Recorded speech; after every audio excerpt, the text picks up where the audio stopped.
Hello, everyone. Welcome and welcome to Coach Maria. Thank you for being here with me today. It's my pleasure.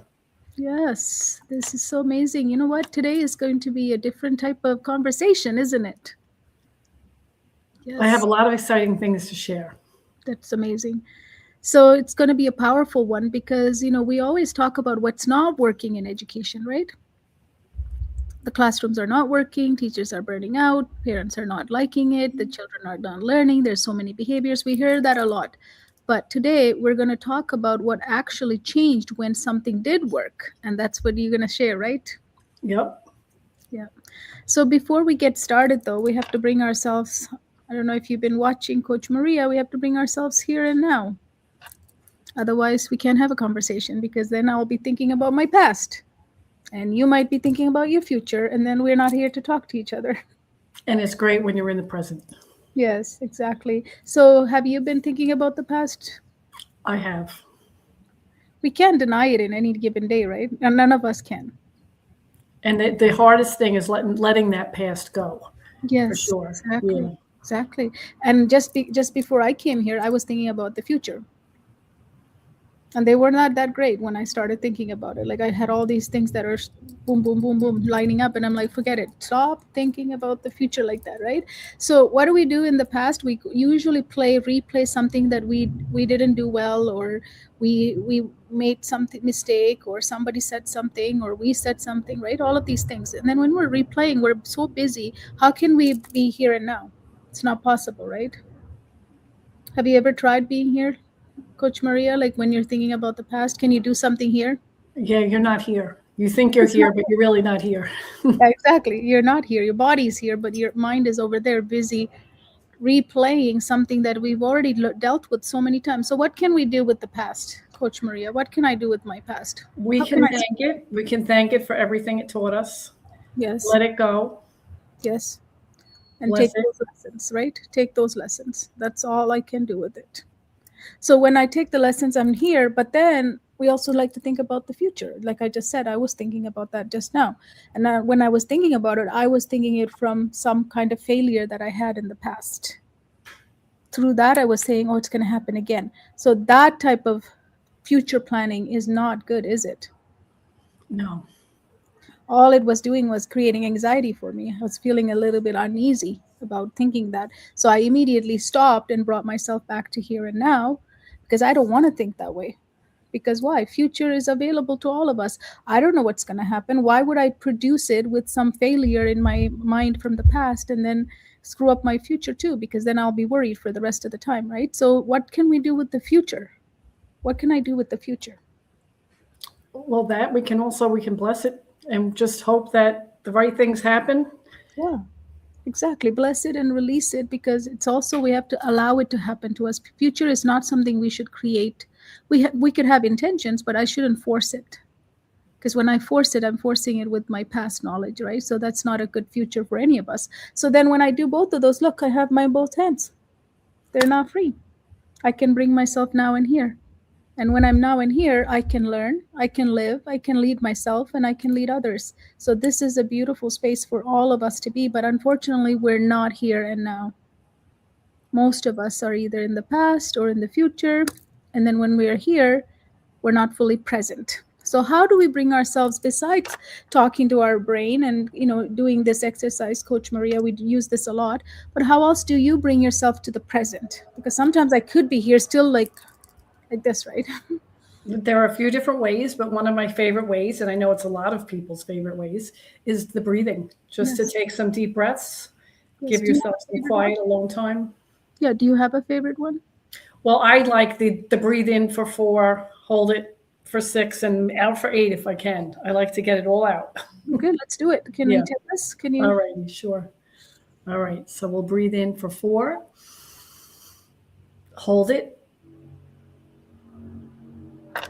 and out.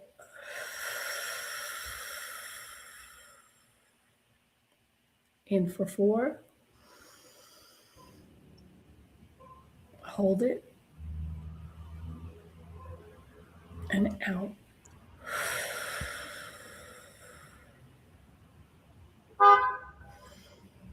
In for 4, hold it, and out. Just let go everything, right? I feel it actually leave me when I do that.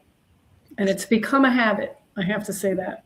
Yes. After you do it, it just you automatically go to it when you're stressed out Yep. or you feel like you're not here. You can always go to it. That's the beautiful part about our brain and our body, is that when we teach something and when it knows the feeling, it wants to return to it, right? It's almost like it's the stable place. Right. So it's really beautiful. So again, today we want to talk about what can work in the classroom, not what about what's not working, because we talk about that all the time, right? What's not working is something that we always talk about. So Coach Maria is a holistic neurogrowth success coach, and after become certified, she was working in the classroom until she retired, right? Yes. And I was working on it while I was in the classroom, which was a gift. It was truly a gift. So you had the chance to take this work inside the classroom already, which is my dream, is to, partner up. Now we have so many people coming and asking us to partner up with them to bring this, but you've already done it. So Right. that's why I want to talk about it today. So what was different when you took this method inside the classroom? What was the biggest difference? Well, I'll start with how I started. Yes, For years, I have a 33-year-old teaching career. yes, I was working with students and thought I knew all the answers and knew everything to do. It was kind of like you have a script. If a student does this, you do that. If this happens, try this. And that might include things like rewards, mm, consequences, constant praise when you see things. And even some of these methods are widely used, today. And I tried all those. But what I discovered was most students it would work with, yes, but we had a nice handful that no matter what I didn't make a difference. It didn't work. yes, And that's where I started to get frustrated. And after my last year, as I started nearing those last years, that's when I started integrating some of the holistic and some of the neurogrowth techniques with my class. And I wished I had known about it sooner because I would have been doing it years before then. yes, So the different, I'd love to share the difference with you. yes, We have a please. lot of things to touch on there. But what I would see initially would be a student melting down or not able to work. It might be a quiet situation. And no matter what I would try, I wouldn't be able to get them to move forward and continue doing whatever they were doing. Rewards, like I said, they would work for some, but for some, no matter what I did, it didn't work. Even if they had something really special that they loved that they were going to work for that week, there were some students that it just didn't work. And I felt like at a loss. So one of my goals and part of why I stepped into this whole adventure was to reach those students that I couldn't. Yes, yes. So let's go back to what was the biggest change in you? Like what happened to you first as a teacher? Um, I really needed to figure out how to reach those students. So I was frustrated. I got to the point where I knew there was something going on. I just didn't know what it was or what to do. And that's, I think, what drove me to change. Yes. I That's wanted what to see. brought you to this program. But after coming into the program, what changed in you though? Because Oh, always as teachers, right, we're so caring and so compassionate that we're always looking at our student and thinking, how can I help them? How can I help them? In that moments, what happens is we lose ourselves. We're no longer home to right. ourselves. And that's why we feel empty, right? From that place, when we start serving, there's nothing to give, right? So how is it that you changed first? What changed in you first when you started? So I started learning how, one thing was to teach the children how the brain works. Mm-hmm. So that was the very first thing I did, before we ended up where we are today. And just that alone was eye awakening to the students Yes, because people don't realize what happens when you learn.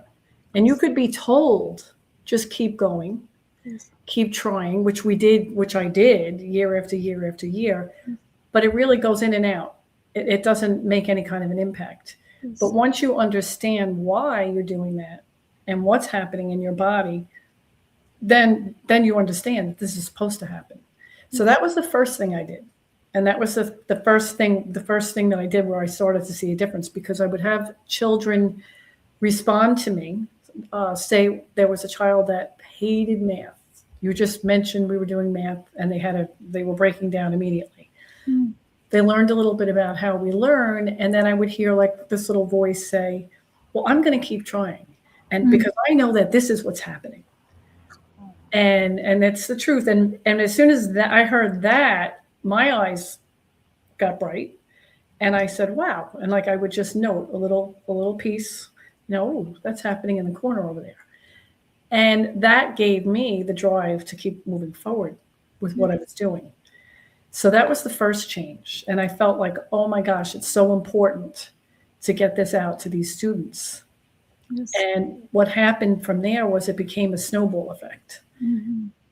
Yes. But I'm going to go back to you though. What happened to you? You see how you're such a I teacher. You know. still talked about your students. You went around and came to your student again. Um, all right, hang on a second. Maria, personally, what happened to you when you started the program? What changed you? Oh, okay, okay, I see. Okay. So I experienced all these things first. Yes, yes. Yes. So that really brings it home, because I didn't believe it the way they didn't believe it. Mm, So those words I was saying that I would say to them had yes. a completely different meaning once I went through it myself. Mm, mm, I feel like it now at my age, I'm seeing it like this for the first time. And again, if only I had had more time to do that. mm. But yes, I experienced it. And by experiencing it, I felt what the students are feeling. Yeah. It's a conviction, right? When you Yes. have that transformation yourself, you have conviction that I must share this because it's so powerful. If it did this to me, I must share with others so then they could also feel the same. And now it's become so ingrained that I forgot that I even learned that all that happened to me. You know what I'm Yes, saying? Because yes, now I feel like a different person, yes, because, as I said, when we would say things to the students, and I'm looking at it more as the teacher perspective now, yes, um, it sounded like it made sense, but then students didn't respond to it. So if they're not responding to it, then you start to say, well, is this really working? yes, There must be something else, yeah, something more going on with that child. And it's the same with me personally. I'd be like, oh, that doesn't work. And even the simple thing is the breath, yes. to be honest with you. Yeah, I it's talked about it with other people as well, that many years ago, someone said to me, breathe. When you feel stressed, breathe. And I thought, okay, mm, I sure, did. I don't sure. feel any Yeah, different. I'm breathing right now. Sure, I'll breathe. Once you understand what's actually happening in your body, something else happens. It's almost like Yes, the magic happens. yes, And that's what we're giving to children. And by practicing it and sharing it and letting them understand, or helping them understand why they're feeling what they're feeling. yes. So in the classroom, you taught for so long. So what is actually missing if you now look from this perspective, looking inward? Now that you're out, what is missing? Not all students are ready to learn. Yes, There are so many other pieces to learning yes. that we take it for granted when Mm, they come in, that mm, it's all done. yeah, And if you're missing even one of those pieces, the nervous system can shut down, and you're not going to reach that child that day. no, And it's very important that we're aware of what those pieces are. yes. It's a compounding, right? The minute one day that happens, the next day it happens, over 2 weeks it happens, then it's compounded so much that we don't even know what the child is thinking anymore about their learning situation, right? So it Yep. compounds pretty fast, the effect of it. So yeah, because our system, our education system is built on built on the assumption that everybody comes ready to learn. We just go. Like if And someone I walk was in. guilty of that too. Yeah, you know, we try. and then when they weren't ready, you didn't know what to do. Yeah, but you're trained that way, right? We're trained that way to assume the same thing. And even if we know that somebody is not, we can see they're not ready, but our curriculum demands that we shall go forward. Hmm. Keep going forward, right? So there's that time frame that's ticking for the teachers. Even if a teacher knows that this child's not ready, we know when they're not ready, right? Absolutely. Clearly obvious when they're not ready, but we have to keep going because we have a class full of 26 kids. Yeah. Yeah. So when was it when did you see the biggest shift in your classroom? Like what happened? To give us an example. So, and I have shared this before, but the thing that this was the number one thing that made me realize, hey, So wait a minute, hearing the student. there's something to this. And that was when I had that one student that shut down and just would not do the assignment that was given. Did try to prompt a couple of times, walked away, nothing, didn't get anything. And I had to stop myself, take that deep breath, get myself regulated, and then I was able to approach him differently, go up to him and get on his level, and say, hey, what's going on? And in the end of the whole conversation, I ended up finding out he wasn't getting breakfast. Mm. So realizing that all he was thinking about was eating, and that he can eat whenever he wants, and he was hungry. Yes. So that was a huge piece. People don't realize how that can impact a student. Just that one little piece. Yeah. And that if that piece is in place, everything that they feel happy, they're in flow, they can go. But for him, that was one piece. There were probably others, but that was the one that was affecting him at that very moment. Yes. Absolutely. So if we're not fed, if our environment and how it's like Maslow's needs, right? Like if your basic needs are not met, I mean, learning is the last thing you want to think about, right? So how can And a child not think about that? Yes, go ahead.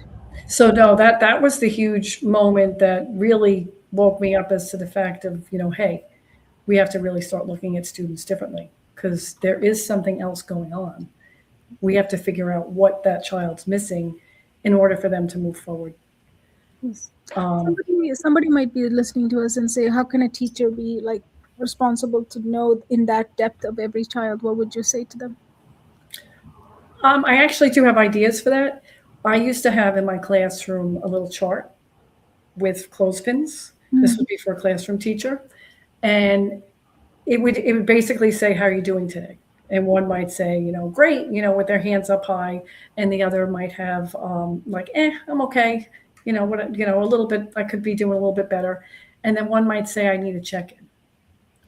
And when I would see that clothespin up, I would know to go to that child. But we had to create that safe environment first, which that's a Yes. whole process. They had to know that this is what we do. They had to be taught in advance, and you're safe to come and talk to me if you need something.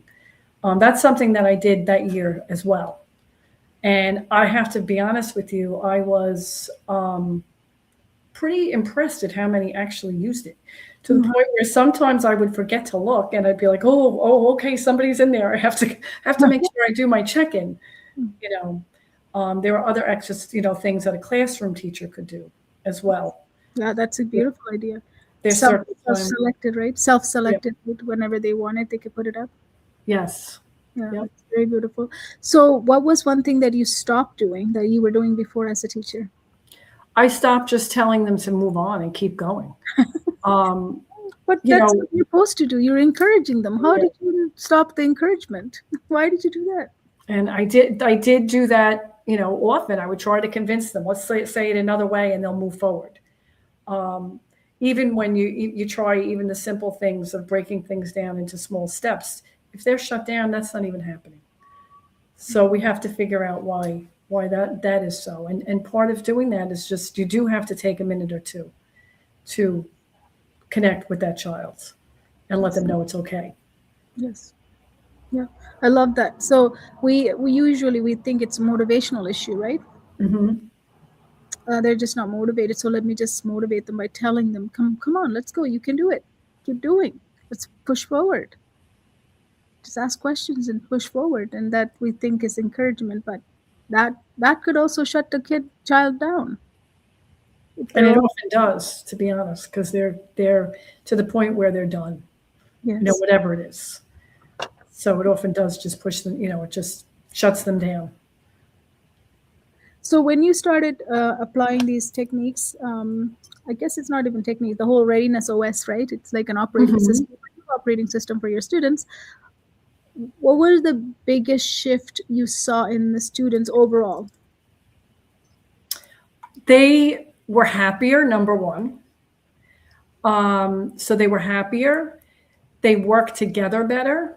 Mm, Um, they started actually building off one another, where one would say what I would teach them, they would start saying to each other. So, they were helping each other. yes, and it became contagious. Mm, So, like one child would say, this is what's happening. Like we're growing a pathway in our brain, and that's why this is happening. And then while another child was breaking down, or not breaking down, but looked reluctant to move forward, the students themselves would start saying to each other, no, you can do it. This is what's happening. You can do it. And that was it got to a point where I could actually step back and kind of smile and just watch it happen and unfold in front of me. yes. And like I said, I wish I had more years to To perfect that in the classroom. Now I'm doing it one on one.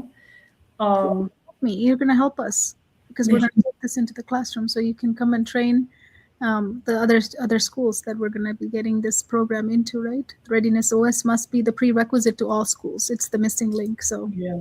you'll be part of it from outside. And it works, it's working beautifully one on one with students as well. Oh yeah. I see, and then what happens is once they do feel safe and comfortable to move forward, that's when they thrive. And what I saw was amazing because I saw students that were very below in math or very below in reading suddenly double or triple their scores. And to see, I was just probably just as excited as they were. Mhm. And I knew that a big part of that was what I was doing with them. It wasn't just the teaching. It was No. making them feel safe enough to take that risk, to try something that might be difficult, that where at one point they felt like they just couldn't do. Yeah. And the language shifts, right? Like the whole language of what they used to use around what when they got stuck was Yeah. I'm stuck, I'm dumb, I can't do this, I can't learn this, I won't get it, right? These kind of was when we repeat all of those, it's just further shut down, right? But here I'm just stuck because my brain's not moving. Like it's a different kind of conversation what we do with Readiness OS. So Yep. they start Or this might be getting a little tough right now. Maybe I need to keep building that path, yes, because I need to go, even if I go a little bit, and that's something that I would teach them. yes, Just do a little tiny bit, and the next time you're going to do a little bit more yes. every time. Yeah. And then success yields success, right? It's like contagious. Success is also contagious. When I find little success, I'm motivated. Then that's how you get motivation, right? And it feels more success. Yes. So was there any students that you tried to use and it felt like they're not getting it? I'm going to say yes. There were a couple of students that I wish I had more time to spend with, that one-on-one time. Um, it's not that they weren't getting anything, but they may not have been getting it as well Fully. as some of the others. But students that did get it were students that were very well behind. And I can tell you, both in math and reading, I had a reading student say to me they hated reading, and now they love it. It's their favorite. And I Wow. had the same thing with math, where a Mm. student said they always thought that they were bad at math and they couldn't do math, and now they're excited. Like when Mm. I would say, "Okay, we're going to do math now," they'd be all excited about it. Beautiful. So that's something that is pretty much a gift, I think. Yeah. You know, And that's the thing with our Readiness OS is that it can be so many ways, manipulate it into ways to fit the child rather than child fits the program, because it should not be always child has to fit the program that we create. The Right. program should bend and twist and turn to fit the child's identity and their soul print biology, right? So that's the beautiful part about it, is you can always adapt, customize even further. Hmm. Yeah. So but in the classroom, it has to be something that teachers have to be taught, because they're just used to, the general curriculum, and then they do differentiate somewhat to some, but just to an extent, right? And that's the biggest challenge, I think, is when you do have all those students. Now, like I said, I took the time to talk to that child. Sorry, Yeah. I took the time to speak to that child. But there are times that you can't do that, because if you do that, you'll lose the rest of the class. So in that case, that's where I said, I felt like there were some that could have used a little bit more time. That maybe we need to revisit later. Yes. Now let's talk to teachers. So as a teacher, what shifted in you when you learned the Readiness OS and becoming a holistic neurogrowth success coach? What shifted? Just As the whole way I look at a child. so what It's a was whole different way, because I'm curious now when uh they aren't thriving. yes, I curiosity. become very curious, and I think about what is happening or what is going on that's affecting their learning. Yes.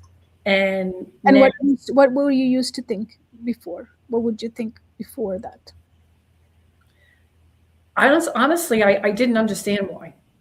Yes. I just thought, like, I never was one to call children lazy, but I know I've heard a lot of people do that sometimes. They're Yes. just lazy. I Yes. was never one to do that, and it just always frustrated me, because I could not figure out what it was.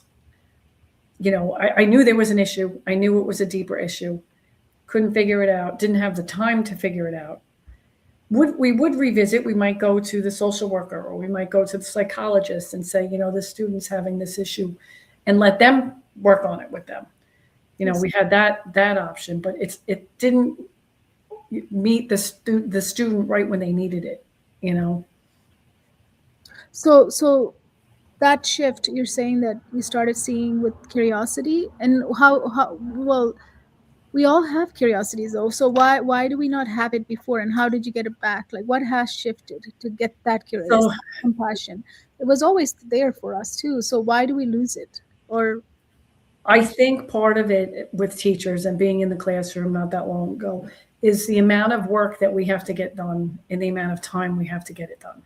yes. So you don't want to stop to be able to be curious and figure out what's going on. You want to just keep moving forward. And I think that's why teachers push children ahead. They try to get them to keep going and keep prompting them, and let's go, okay, let's go on, because you have to go to the next one. Yes. And you want to get that curriculum finished on time. Yes. So I think that's huge.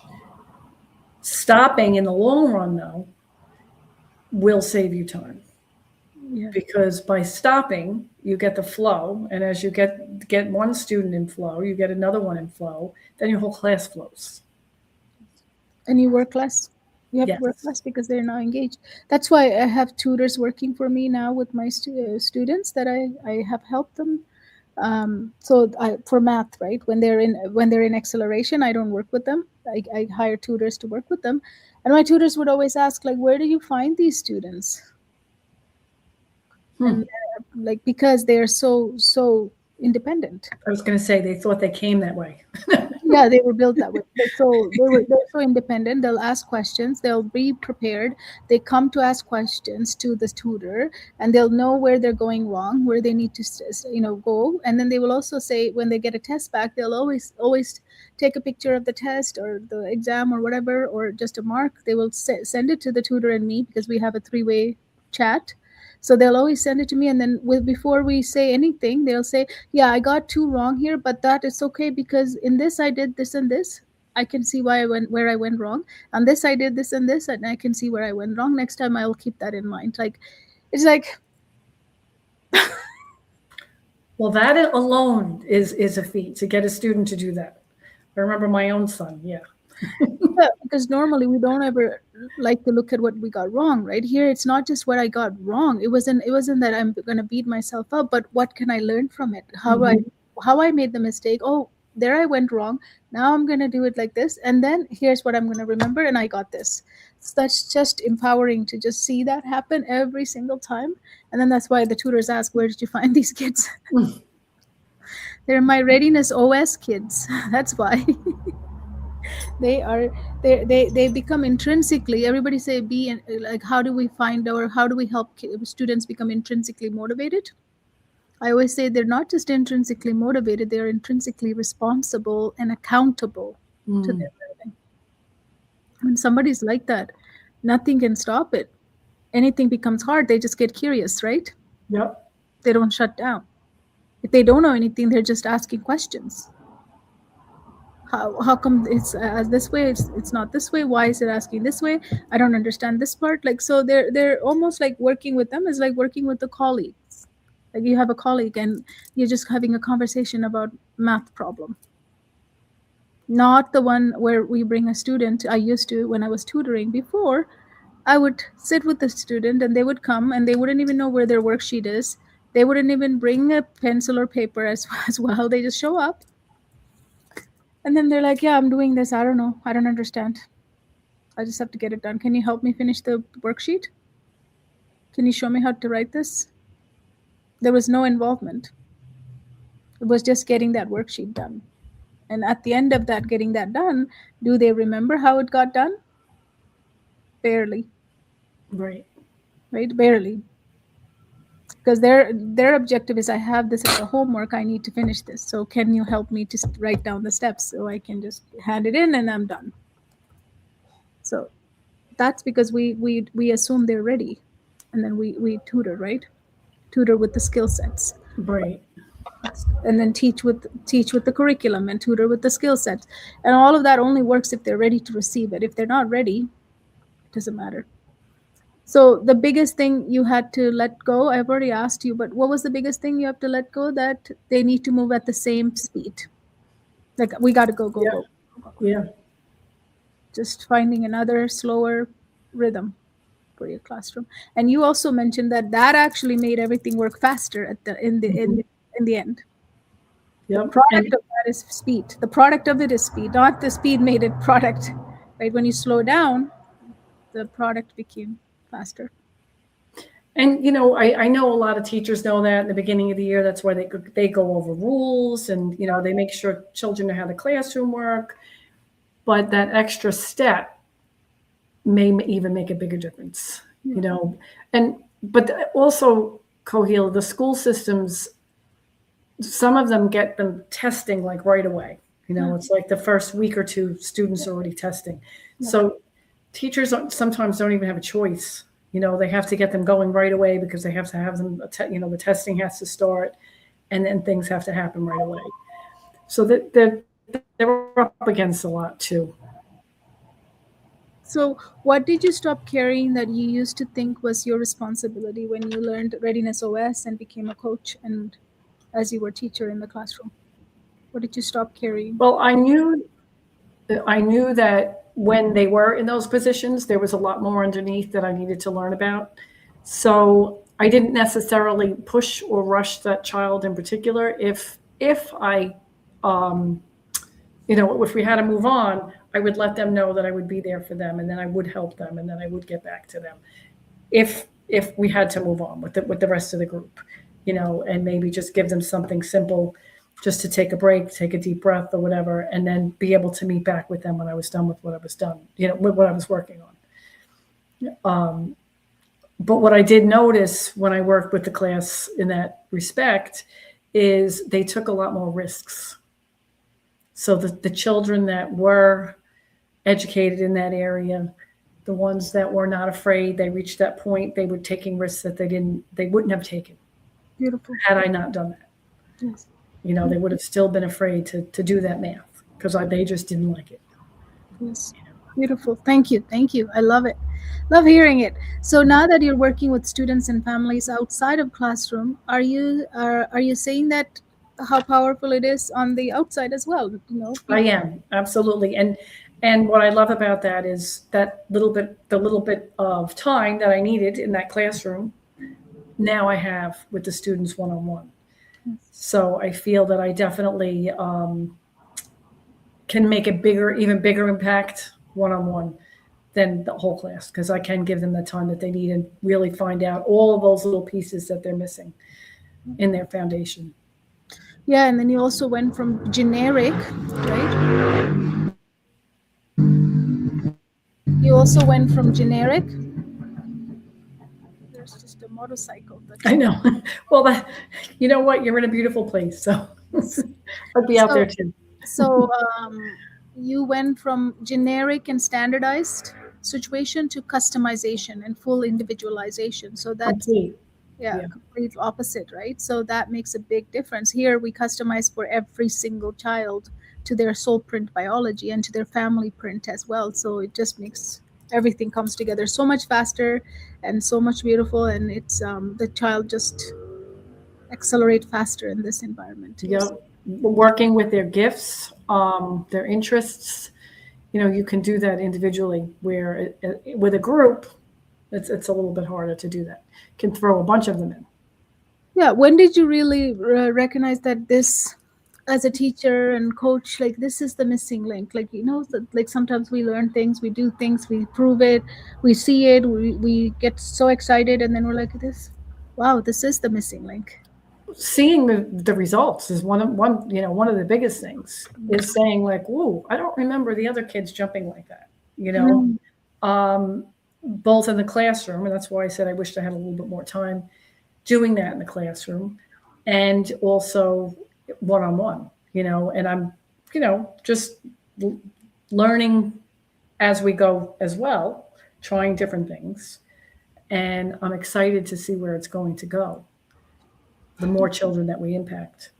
yeah, we got to help 1.5 billion humans by 2035. So we got to go. We have lots to go. So tell me about these phrases that I've created, these lines. Students don't resist learning, they resist when they are not ready. Do you agree Uh, with that? yes, because it's not that they don't want to learn; their body's just not allowing them to learn. Yeah. When that nervous system shut down, it's not happening. And then that's why we have to look at it as the simple question to ask is, are they ready, right? Like that's the simplest thing. And how can somebody know that they're not ready? They do, which is interesting too, because I work with students and they are now recognizing when they're ready and not ready. That's Yes. something that I notice. And we have our strategies that we do. And I might say, do you want to do some wall push ups, or do you want to do a happy dance? And we'll put some music on and dance or do something just to break up the moment and come back down. And they'll say yes or no. Like if they can just say no, no, I'm good, and then move on and be able to do whatever the activity was. But they start to realize it too, you know. Yes, absolutely. They see it. So another line I have here is we're not seeing behavior problems. We're seeing readiness gap. So if you're missing any piece, if you think about an airplane, and I thought about it because I saw one very low today in the sky, but all the things they need to check to make sure that airplane is ready to fly. And Yes. they would never let that airplane fly if one of those was not checked off. Good. But yet we send students to the schools and expect them all to fly. And they could be missing those little pieces, Yeah. and they don't. Check to see if they're ready. Yeah, taking the time to see if they're ready is beautiful. Yes. So when readiness is in place, performance follows naturally. You witnessed that in the classroom, right? Perfectly. It was so beautiful. Yes. And It's it's about contagious. it's contagious. Yes, you said that too. It is contagious. That's the energy. And flow is contagious. Flow is too, right?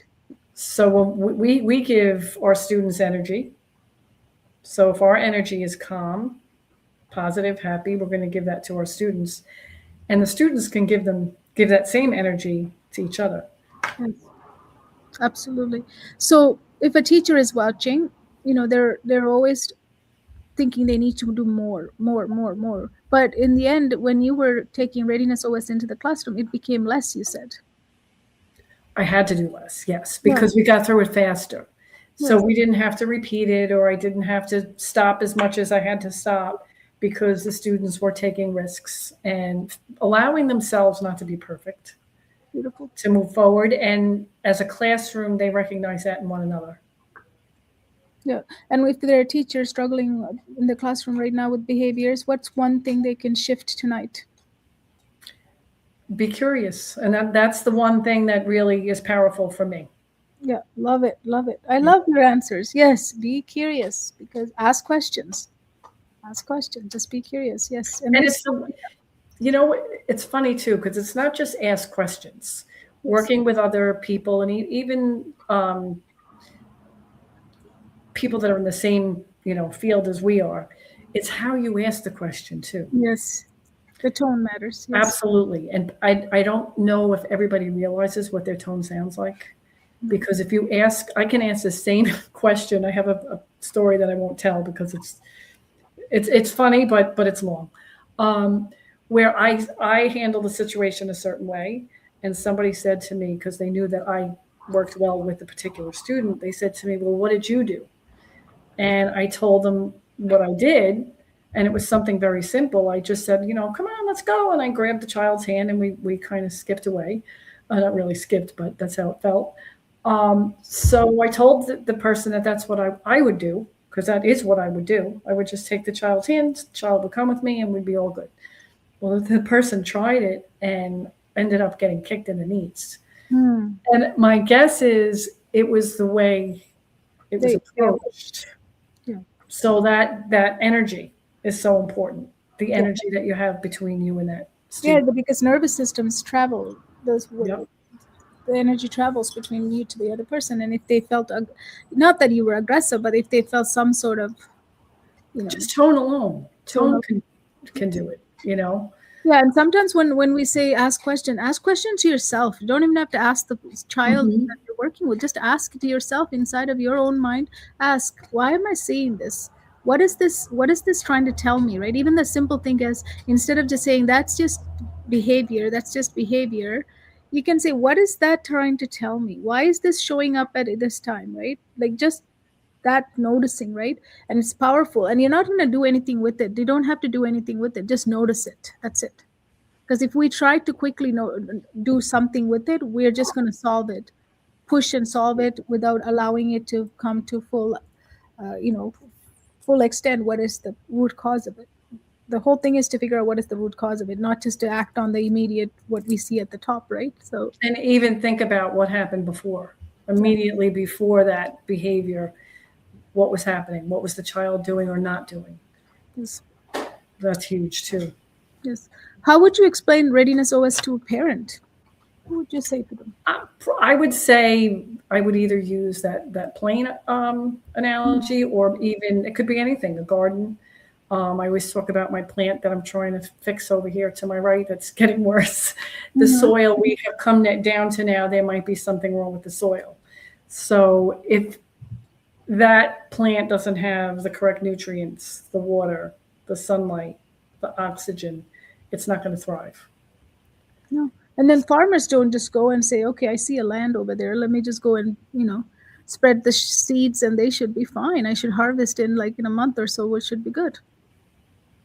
So what we're doing with Readiness OS is we are making sure that soil has everything it needs so that our flower will bloom and thrive and look beautiful.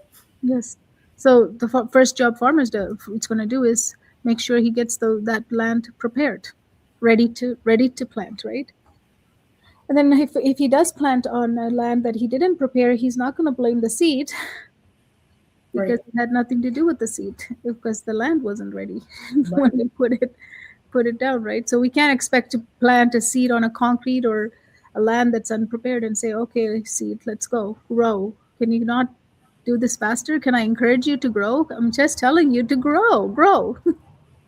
And I think also just observing everything that's going on, now I'm seeing even pre-K students are doing what kindergarten students did. Kindergarten students are doing what first grade students did. So I feel like we're pushing them so early into the academics, and they are missing a big piece of this readiness. They're not giving them time to do it. But also readiness changes as they grow too, right? Readiness does change because their development, their brain development actually changes how they would ready. And if they're a teenager, of course their whole body is now different than what they used to be, right? So there's a lot going on with their body, which we never look at either. We just think they're just lazy or they have attitude, right? Yeah. But a lot of the time it's hormonal, so emotional, right? So thank you for sharing your experience with us, because that is amazing, because we usually don't talk about how bad the classroom is, but here you're talking about how you can make a classroom even beautiful. Even with 20, 30 kids, it can still happen, as long as, I think the first part that I was trying to get Coach Maria to say is that she came home to yourself, right? You came home to yourself and you allowed yourself to be not a teacher who pushes that curriculum, right? It's not about curriculum, it's not about effort. Let's put more effort, right? We always about effort, right? As teachers, well, let's go, right? Or it's not about more control. I need to take control of the situation. A lot of the newer teachers, even other day I was speaking to a new teacher who's in training, they said they were told to yell at the kids so that they can have control over the classroom. Mm. As a new teacher, that's never going to work. Have you ever yelled at somebody and then had control over them? I can't see it at home either. Like, I can't see it. I mean, it just becomes very ugly scene, right? When you yell at people, right? You need that relationship. Yeah, there's no way you can They, yell at control a classroom. the students have to feel safe in their environment to take that chance and take those risks. Not that they're not safe, but just if someone's yelling at them, they're going to, tense up. They're not going to, their nervous system's going to go off. Yes. And then readiness, when readiness is installed into your classroom or to your student or whoever you're working with, you don't need to push them, you don't need to feel like you're pulling them, and you don't need to nag them. They actually start moving them on their own. That's why we call it blocks to flow, right? Because we remove the blocks, now they are entering into the state of flow, so everything moves, and movement is what create change, and that's where transformation happens, right? So if you're a parent or an educator or someone who's feeling like you tried everything and nothing is working for you or your child, because we do work with adults as well, I would like you to DM us, because Coach Maria offers coaching, and we have started what's called Parenting in Flow Labs. We have one starting beginning of April, so if you want to enroll into that, we would love to give you a spot. We have a few more spots left, so make sure DM me if you're a parent looking for, what, I tried everything, nothing is working, and what is wrong with me or my child is not the question you should be asking. You should be asking, there has to be something out there that should work, because how come it's not working, right? There has to be a way, and that is the way of Readiness OS can help you in thinking it differently, approaching it differently, right, Coach Maria? Mhm. Everything shifts, doesn't it? It's not just one aspect, everything Yes. shifts in you and how you work, and then that shifts the people that you work with. Anything else you want to add before we end? Just that I hope that people do take advantage of it. And if they are suffering, because we know a lot of parents right now that really do want help, they do try and they do, reach out. Yeah, DM me under this video, and if you have any questions, any comments, share with us. And one other question I got, Maria, other day, I was talking about anxiety and ADHD. It's kind of, everybody's talking about this, right? It's very heavy in our culture. Mhm. So somebody sent me a question asking, like, would Readiness OS help with that? What do you think? Absolutely. As I mentioned, I was one that was very anxious, and not that I'm not anxious all the time, but just understanding and everything that we learn now, I'm able to do things that I wasn't able to do before. Like this interview, right? Like this Yeah. conversation right Yep. here. I'm not one to put myself out there. Nope. And I've been doing it, and it's okay if it's not perfect, which was part of my personal issue. Yeah. Yeah, but we always want that perfect because we were taught to be perfect all the time. Right. We were marked to be perfect. So of course we need to be perfect. And that's a whole nother conversation because I wouldn't step out if I felt like I couldn't be. And Yes. that limited me. And I see that happening with a lot of students in a lot of the groups. And I see a lot of parents reaching out for that. So I want them to know that there is hope and that they can be helped Yeah. without medication in that case. Yeah. No, no. Yeah. We have taken off some of the students, I mean, some kids and some adults off medication, not because I told them or Coach Maria told them, come off of the medication. No, actually, No. the doctors saw the difference in their life and in their whole body, and they're like, I don't think you need this.